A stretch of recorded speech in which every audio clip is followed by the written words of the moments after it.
আসসালামু আলাইকুম রহমতুল্লাহ। দেশ এবং দেশের বাইরে যারা এই ভিডিওটা দেখছেন সবাইকে অত্যন্ত ধন্যবাদ। আমি একটা বিষয় আপনাদেরকে দেখাচ্ছি যে এখানে আমি এই মুহূর্তে আছি হাড়ি পুষ্করণী আমজাদহাট ঈদগাহ মাঠ, পোস্ট অফিস আমজাদহাট, থানা ফুলগাজী। এখানে আপনারা আমি বিস্তারিত দেখাচ্ছি। এখানে একটা দেখেন, এখানে পাশে একটা মসজিদ এবং ঈদগাহের একটা মাঠ একদম ভেঙে বন্যার পানিতে ভেঙে গেছে। এখন আমরা সেখানে আজকে শুক্রবার দেখার জন্য আসছি। আমরা আপনাদেরকে দেখানোর চেষ্টা করতেছি বন্যার পানিতে কতটুকু নষ্ট হয়েছে। একদম ভেঙে পড়ে গেছে পুকুরের সাথে, দেখেন কোন জায়গা থেকে। এখন আমাদের এখানে স্থানীয় যারা আছে, যারা এই মসজিদের 5 ওয়াক্ত নামাজ পড়ে, মসজিদের সদস্য এবং ঈদগাহ মাঠে কাজ করতেছেন, ওদের সাথে কথা বলবো। এখন আমার সামনে এখন আছে বশর ভাই, একটু এদিকে আসেন তো। আপনাদের এই যে এখানকার অবস্থাটা বলেন, কীভাবে এটা হয়েছে, এটা কীভাবে ভাঙলো? আসসালামু আলাইকুম আরহামতুল্লাহ।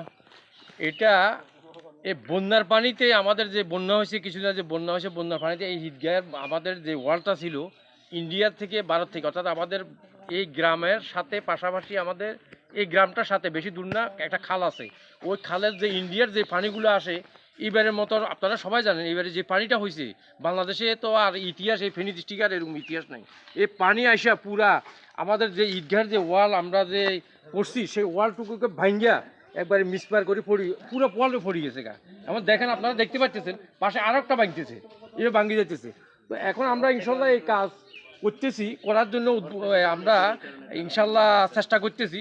তো আপনারা দেশে এবং দেশের বাইরে যারা আছেন সবার কাছে অনুরোধ থাকবে, আমরা যাতে করি সামনে যে আমাদের রমজান মাসে পরে একটা ঈদের উৎসব, ঈদের যে নামাজ পড়বো, এই নামাজের এই বাউন্ডারিটা যদি আমরা না করি, এই বাউন্ডারিটা যদি তখন আমরা করতে না পারি, তাহলে আমাদের ঈদগাহে নামাজ পড়াটা ব্যাঘাত ঘটবে, আমরা পড়তে পারবো না। এখানে 1-2 হাজার লোক নামাজ পড়ে। তো আমরা আপনাদের সবার সহযোগিতা এবং যারাই দেখতেছেন সবার কাছে থাকবো। আপনারা তো নিশ্চয় দান করেন, মসজিদ, মুক্তব, মাদ্রাসা যারাই দান করেন, যাদেরকে আমার কাছে অনুরোধ থাকবে আপনারা একটু দেখা যদি আপনাদের দয়া হয়, আপনারা একটু এই রমজান মাসের উসুলে আমরা এই কাজটা যাতে করে করতে পারি, আপনারা একটু সাহায্য করবেন বলে আপনাদের এখানে এই যে ওয়ালটা করতে ইঞ্জিনিয়ার সাহেব বা মেস্তুর দেখা কত টাকা লাগবে বলছে? এখানে আমি ইঞ্জিনিয়ার আনছিলাম, ইঞ্জিনিয়ার উনি এটা মাপে নিচ্ছে, একটা সাইড মাপে নিচ্ছে। একটা সাইডের যে টাকাটা খরচ হবে সেখানে উনি বলছে যে এখানে যে ফাউন্ডেশন দিয়ে করতে হলে আমাকে 3 লাখ টাকা লাগবে। আর একটা সাইড আমরা এখনো বলি নাই, আপাতত আমরা এটা রেডি করতেছি। এটাও ভাঙিয়া গেছে শুধু বন্যার পানিতে। এই দুটো সাইডের কাজ করতে গেলে টাকা অনেকগুলো, একটা সাইডের জন্য 3 লাখ টাকা এই মুহূর্তে আমাদের এই প্রয়োজন দরকার। আচ্ছা, দেখ আমাদের এখানে আমরা এখন জুমার নামাজে পড়ে সবাই আসছে। এখানে মসজিদের ইমাম সাহেব জুমার খতিব সাহেব, ওনার সাথে কথা বলি।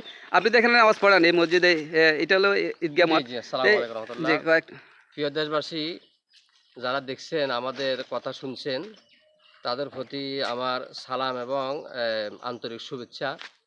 আসলে আমি আজকে দীর্ঘদিন যাবৎ এখানে হাড়ি পুষ্করণীর একবারে সীমান্ত বরাবর উন্নত জায়গা, এখানে আপনার এই উপজেলা থেকে অনেক দূরে, মনে করেন আপনারা ইউনিয়ন থেকে অনেক দূরের জায়গা, যার কারণে আসলে এটা লোকালোকাও আসা কোনো প্রশাসনিক লোকও চোখে পড়ে নাই, ওনারা অত এদিকে অত আসাও না, যার কারণে অত ওনাদের চোখেও এটা অবসরের হয়েছে আর কি বিষয়টা। এখন এখান থেকে দেখা যায় যে ঈদগাহর ইমামও আমি। তো এখন আমাদের সামনে ঈদগাহ, যেহেতু রমজান কাছে নিকটবর্তী, তারপরে যাই এখানে ঈদের নামাজ হবে। এই ঈদগাহ সহ আমাদের বন্যায় পানিতে যেভাবে প্লাবিত হইয়া এখানে পাশে যে আমাদের পুকুর আছে, পুকুরের মধ্যে ভাঙ্গন সৃষ্টি হয়েছে। এখানে পুরো ওয়াল সহ ঈদগাহ সহ সোলাই একবারে পুকুরের মধ্যে পড়ে গেছে। এখন এখানে তো অনেক টাকার দরকার, আপনাদের যে সহযোগিতা আমরা একান্তভাবে কামনা করছি। যারা দেখছেন আশা করি দয়া করে আপনাদের সুনজর এর প্রতি থাকবে। আসসালামু আলাইকুম রহমতুল্লাহ। এখন আমরা এই যে ঈদগাহর এই ওয়ালটা যে ভেঙে গেছে, এখানে কাজ চলতেছে, চলার কথা আজকে থেকেই, বাট ওই তাদের ফান্ডের কারণে তারা কাজ করতে পারতেছে না। আপনারা যারা ভিডিওটা দেখতেছেন দেশে এবং দেশের বাইরে, যেহেতু সামনে রমজান মাস, এটা রমজানের আগেই কাজটা করা দরকার। বেশি টাকা লাগবে না, এখানে 3 লক্ষ টাকা লাগবে। আপনারা এখানে দুইটা নাম্বার দিয়ে দিচ্ছি, যে মসজিদের তাদের সাথে যোগাযোগ করে আপনারা যে যেখান থেকে পারেন সহযোগিতা করার চেষ্টা করবেন। এখানে আমি আপনাদের নাম্বারটা দিয়ে দিচ্ছি, যে ইকবাল উনি হলো সভাপতি। ওনার মোবাইল নাম্বারটা 01815489530, এটা বিকাশ করা আছে। আরেকজন আছে আবুল বাশা সাহেব, ওনার নাম্বারটা হলো 01681005226। এটা আমি আবার স্ক্রিন দিয়ে দিব আপনাদের সুবিধার্থে। আপনারা যে যেখান থেকে দেখতেছেন দেশে এবং দেশের বাইরের, ভিডিওটা একটু শেয়ার করে দিবেন। কার মাধ্যমে সহযোগিতা হয় আসলে আমরা কেউ বলতে পারি না। আপনার একটা শেয়ারের মাধ্যমে দেখা গেল যে অনেকে উপকার হতে পারে। এখানে অনেক মানুষ মুসল্লি নামাজ পড়বে, কারণ এই যে যেভাবে ভাঙ্গে পড়ে গেছে বন্যার পানিতে, তো এটা খুবই তাড়াতাড়ি করে মেরামত দরকার। তো আপনারা যে যেখানে দেখতেছেন সবাইকে আবারও ধন্যবাদ। আসসালামু আলাইকুম।